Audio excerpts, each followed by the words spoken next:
네, 술술 풀리는 부동산법 이하림 변호사입니다. 술술 안녕하세요. 법무법 인재유 대표 변호사 김상근입니다. 네, 상가를 샀는데 문제가 있다. 처음에 생각한 것과 다르다. 그러면 계약을 깨고 싶으실 텐데요. 어떤 경우에 상가 계약 취소할 수 있는지 알아보겠습니다.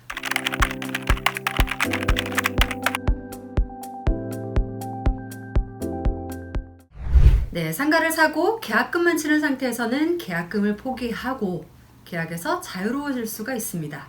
그런데 중도금까지 지급하고 나면 단순 변심으로 또는 이유 없이 계약을 깰 수는 없습니다.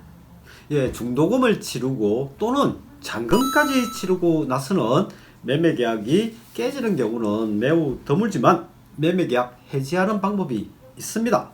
실무에서 가장 많이 사용되는 법리는 바로 차고 취소입니다. 네, 차고했으니까 취소한다 라는 건데요. 민법 109조에서 정하고 있습니다. 109조 차고로 인한 의사표시, 의사표시는 법률 행위의 내용의 중요 부분에 착오가 있는 때에는 취소할 수 있다. 법률 행위의 중요 부분에 착오가 있는 경우는 분양계약을 취소할 수 있는데 이하림 변호사님께서는 그 전에 착오 취소로 네. 계약 취소한 부동산 소송 하신 적 있잖아요. 그쵸. 착오 취소에 관해서는 이하림 변호사님께서 아주 일가견이 있었을 것 같습니다. 네, 최근에 그 상가 분양 취소가 인정된 1심 판결이 있었고요. 현재 항소심 진행 중인데요. 내용의 중요 부분에 착오가 있어야 돼요. 내용의 중요 부분 착오인데 어떤 경우에 내용의 중요 부분에 착오로 보는지가 굉장히 정리가 잘 돼 있어요. 참고로 이 판사님이 이전에도 책을 쓰셨는데 책도 굉장히 다정하시거든요. 예. 네, 판결문도 굉장히 다정하게 적어뒀습니다. 우선 위치입니다. 상가의 위치가 해당 상가의 가치를 결정하는 주된 요소인지에 따라서 중요 부분인지를 판단한다. 가령 건물 모서리 상가 사진에서 이렇게 모서리에 있는 상가라고 생각하고 샀는데 아니더라 라고 하면 중요 부분이라서 취소가 가능하다는 거고요.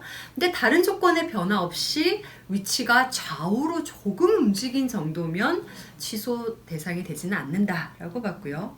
그리고 두 번째, 면적입니다. 상가 면적이 상당히 줄어들었다. 그러면 계약의 중요 부분에 해당한다라고 봤고요. 세 번째, 모양입니다.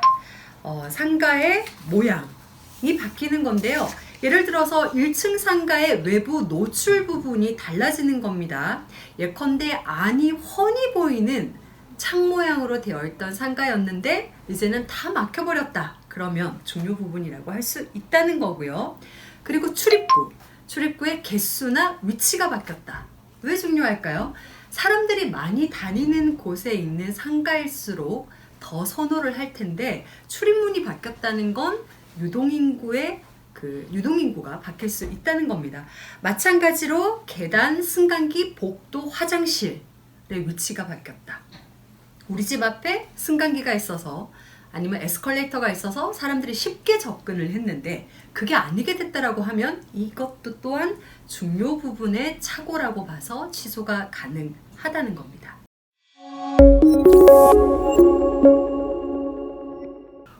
특히 먼저 분양부터 하고 이후에 시공되는 경우, 그러니까 선분양 후시공인데요. 이런 경우에는 분양 다시 설명됐거나 광고한 내용과 실제가 다른 경우가 있는데요. 건물을 살 때는 건물을 보고 사잖아요. 그런데 선분양 후시공 아파트나 상가 건물은 분양 계약할 때 건물이 아직 없습니다. 그래서 분양 계약서에는 딸랑, 동, 호수, 평형, 입주 예정일, 대금 지급 방법과 시기 정도만 기재되어 있고 아파트나 상가 건물에 대한 자세한 내용은 기재되어 있지도 않습니다. 자세한 내용은 분양 광고에 있지요. 그리고 모델하우스도 분양 광고의 일종입니다.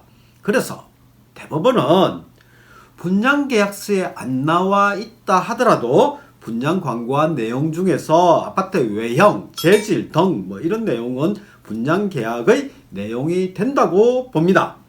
분양회사가 뭐 광고해놓고 나중에 딴소리 하지 말라 이 말입니다. 예. 그러니까 광고된 것도 이제 지켜져야 된다는 건데 광고 내용 중에서도 외형, 재질 이런 거에 대해서는 그렇다는 거네요. 네, 그렇습니다. 네, 오늘도 시청 고맙습니다. 구독, 좋아요, 알람 알람 설정 네 부탁드립니다.